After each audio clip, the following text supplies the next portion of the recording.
सभी लोगों को सूचित किया जाता है कि फलाना बांध टूट गया है, किसी भी वक्त गांव में बाढ़ का पानी घुस सकती है। आप लोगों से अनुरोध है कि अपना अपना घोड़ा ढपटी बाल बच्चा माल जाल को संभाले और किसी सुरक्षित स्थान पर जल्दी से पहुंचे। तब तक धर्मेंद्र रिरवरिया की बानी, उन्हीं की जुबानी।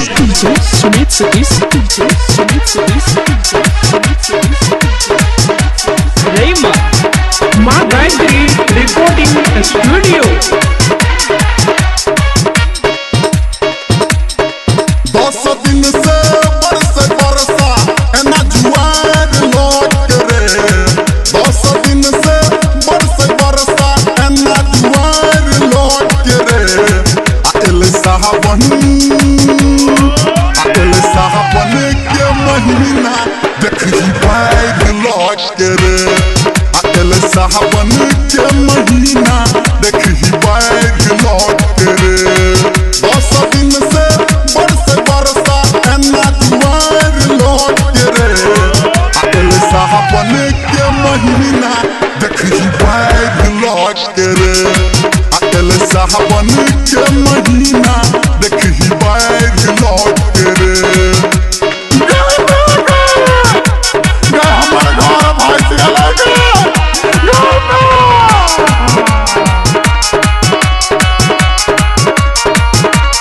अभी आप सुन रहे हैं सावरिया म्यूजिक।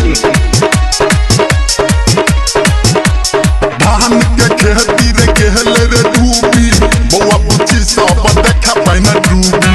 बौआ बुच्ची सब देखा पैना डूबी। धान के खेती रे केहल रे डूबी, बौआ बुच्ची सब देखा पैना डूबी। देखा पैना डूबी, देखा पैना डूबी। गली गली कोना कोना पैन भइर गेल रे। गली गली कोना कोना पैन भइर गेल रे। आइल साहबन के महीना देखी बाढ़ लौट रे। आइल साहबन के महीना देखी बाढ़ लौट रे। राव देखी लो, अरे वो भौजी का देखी लो, हर में पकड़ लो, अरे लोग भाग ले लो, पानी में देखी लो, डाल लो, पकड़ रईमा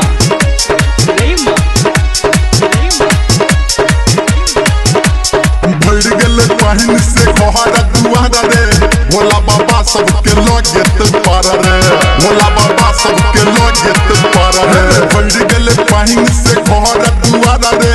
भोला बाबा सबके लगेत पार रे। लगेत पार रे, लगेत पार। राइटर अनिल धर्मेंद्र एलो पियार लौट रे।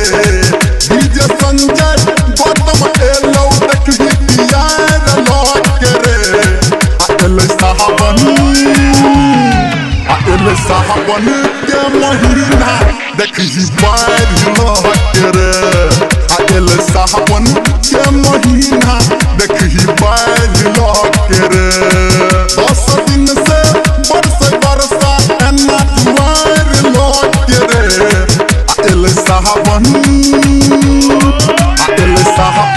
के महीना